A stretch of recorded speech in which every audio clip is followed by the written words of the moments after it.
গতকালকের এই ঘটনা, একটা তরতাজা মেধাবী বন্ধুবৎসল অজাত শত্রু একটা মানুষ চলে গেল।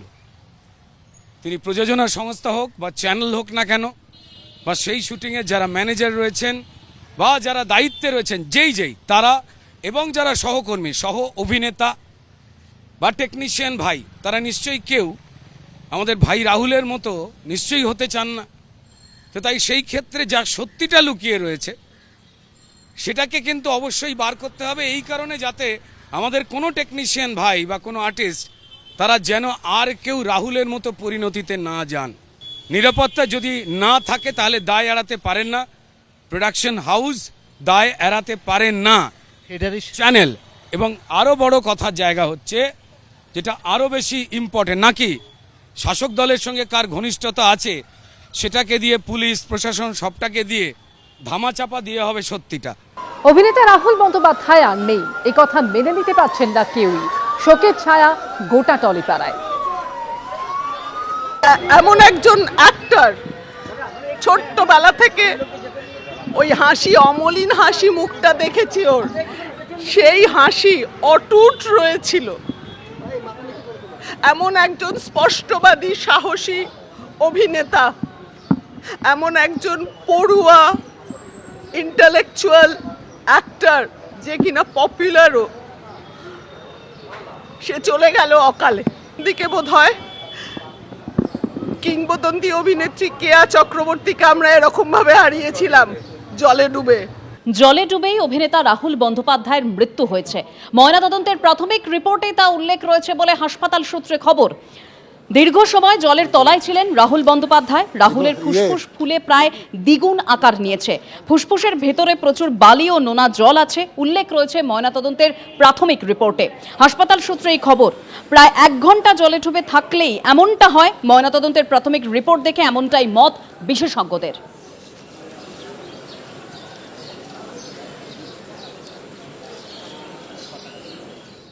কালকে শুটিং হয়েছিল, সেই শুটিং সময় যখন এই 4:30টার মধ্যে হবে, চিৎকার আওয়াজ এরকম শোনা গেল। তারপরে আমরা সবাই দেখার পরে উপরে ড্রোন চলছে, তারপরে আগে হিরোইন কিন্তু ফেঁসে গেছে, এই 1 আঁঠুয়ে জল হবে, হিরোইনটা একটু জল হয়ে গেছে। তারপরে হিরোটা ওকে বাঁচিতে যে ও নিজে ফাঁসিয়ে গেল, সেখানে কাদা ছিল। কিন্তু ওই যে যারা শুটিং করতে আসছে, কিন্তু লোকাল গাইড কিছু নেই, আমাদের কমিটি কিছু বলেনি, কি এই যে সোসাইটি যে লোক আছে তাকেও কিছু বলেনি, লোকাল লোক হারিয়ে সাহায্য সে নিয়ে গিয়ে, কিন্তু কোথায় কাদা আছে, কোথায় চোরাবালি আছে কিছু জানে না। এটা কি চোরাবালিতে ফেসে গেছে? না, চোরাবালিতে কাদা, অনেকটা কাদা আছে, সে কাদাতে তার পা খসে গেছে। উদ্ধারটা কিভাবে হলো? হ্যাঁ, সেই মুহূর্তে জলটা কত ছিল? তারপরে যে আগে কিন্তু হিরোইন ফাঁসিয়ে গেছিল, ও হিরোটা ওকে ধরতে গিয়ে ওই কাদার মধ্যে গিয়ে চলে গেল। তারপরে যখন যে ড্রোন যে চালিয়েছে, ও টিভি স্ক্রিনে দেখছে কি না, এরপর রাউন্ডটা ফেসে গেছে।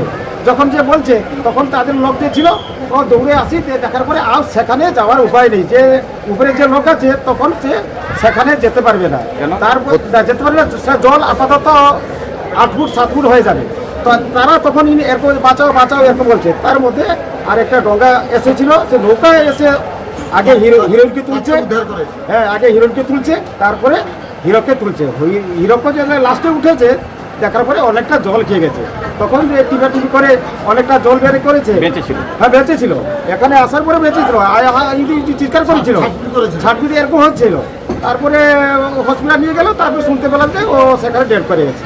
পুলিশ কেউ ছিল না? না, পুলিশ কেউ নেই।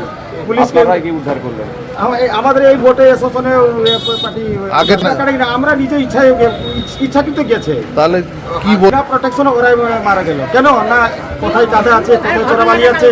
হ্যাঁ, এই যে এখানকার যে ভোটে যে প্যাসেঞ্জারি যে পারাপারি করে, ওরা তার সঙ্গে একটা গাইড থাকে। আমাদের এই যে নৌকা এসোসনে একটা গাইড দেওয়া হয়, কোথায় চোরাবালি আছে, কোথায় কাদা আছে, কোথায় সাপ আছে, কি কোথায় যে কি আছে, ওরা সব গাইড নিয়ে চলে যায়।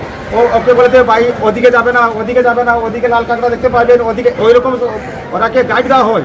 এমনি এই যে ভোটে এসোসনে এমনি তারা করেনি। অর্থাৎ প্রত্যক্ষদর্শীদের যে বয়ান, ঠিক কি ঘটেছিল সেই সময়, কিভাবে মৃত্যু হলো রাহুল বন্দ্যোপাধ্যায়, তা নিয়ে কিন্তু একাধিক সম্ভাবনা উঠে আসছে। তবে ময়নাতদন্তের যে প্রাথমিক রিপোর্ট, সেই রিপোর্ট থেকে কিন্তু এটা স্পষ্ট যে দীর্ঘ সময় জলের তলায় ছিলেন রাহুল বন্দ্যোপাধ্যায়। তার কারণ ময়নাতদন্তের রিপোর্ট অনুযায়ী দেখা যাচ্ছে যে রাহুলের ফুসফুস ফুলে প্রায় দ্বিগুণ আকার নিয়েছিল। আর সেখান থেকে এক্সপার্টরা মনে করছেন যে প্রায় 1 ঘন্টা ধরে জলে ডুবে থাকলেই এমনটা হয়। দীর্ঘক্ষণ জলের তলায় ছিলেন রাহুল বন্দ্যোপাধ্যায়, কিন্তু সেই সময় তাহলে সঙ্গে সঙ্গে কেউ কেন এলেন না, কেউ এসে তাকে উদ্ধার কেন করলেন না, এমনই একাধিক প্রশ্ন তৈরি হচ্ছে। পোস্টমর্টেম রিপোর্ট থেকে আর ঠিক কি জানা যাচ্ছে? সন্দীপ সরকার এই মুহূর্তে টেলিফোনে রয়েছেন আমাদের সঙ্গে।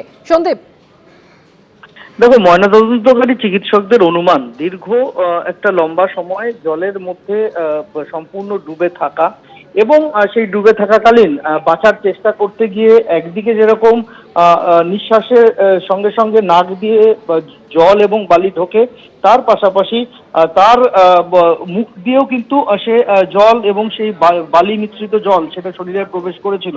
যে বালি মিশ্রিত জল তার পাকস্থলীতে গিয়ে জমে এবং ধীরে ধীরে ফুসফুস এর মধ্যে সেই জল এবং বালি জমতে জমতে একটা সময় আসে যখন তার আর ফুসফুসের সক্ষমতা থাকে না এবং শ্বাসরোধ হয়ে তার মৃত্যু ঘটে।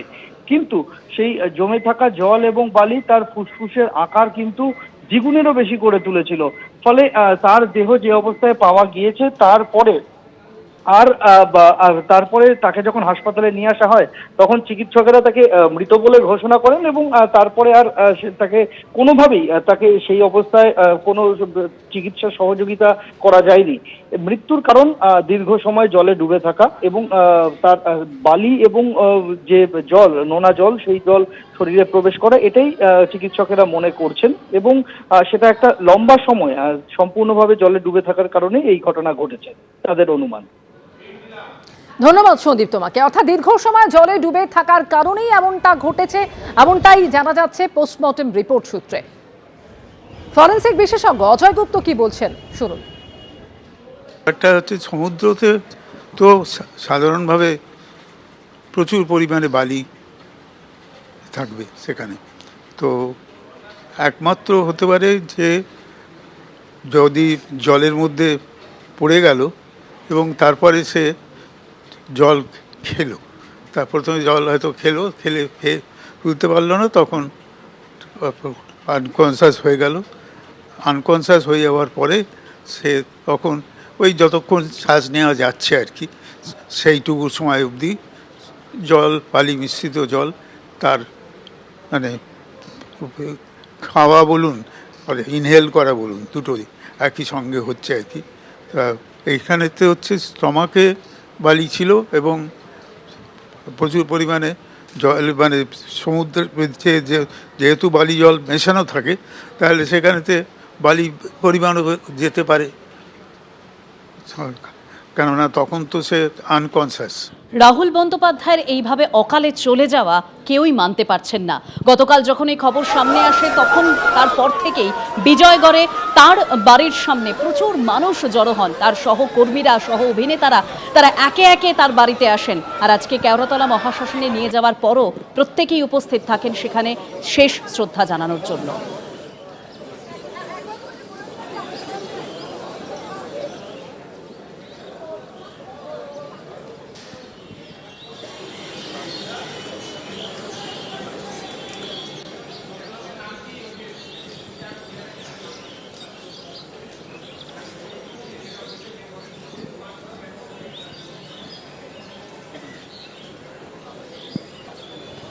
গতকালকের এই ঘটনা, একটা তরতাজা, মেধাবী, বন্ধুবৎসল, অজাত শত্রু একটা মানুষ চলে গেল।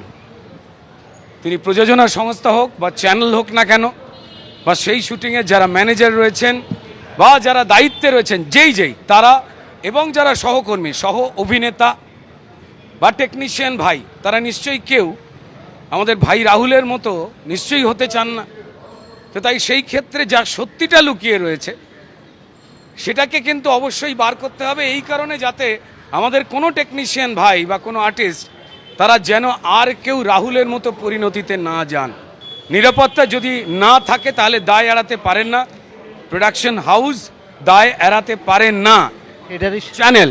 এবং আরও বড় কথার জায়গা হচ্ছে, যেটা আরও বেশি ইম্পর্টেন্ট, নাকি শাসক দলের সঙ্গে কার ঘনিষ্ঠতা আছে সেটাকে দিয়ে পুলিশ প্রশাসন সবটাকে দিয়ে ধামাচাপা দিয়ে হবে সত্যিটা। এবিপি আনন্দ, এগিয়ে থাকে, এগিয়ে রাখে।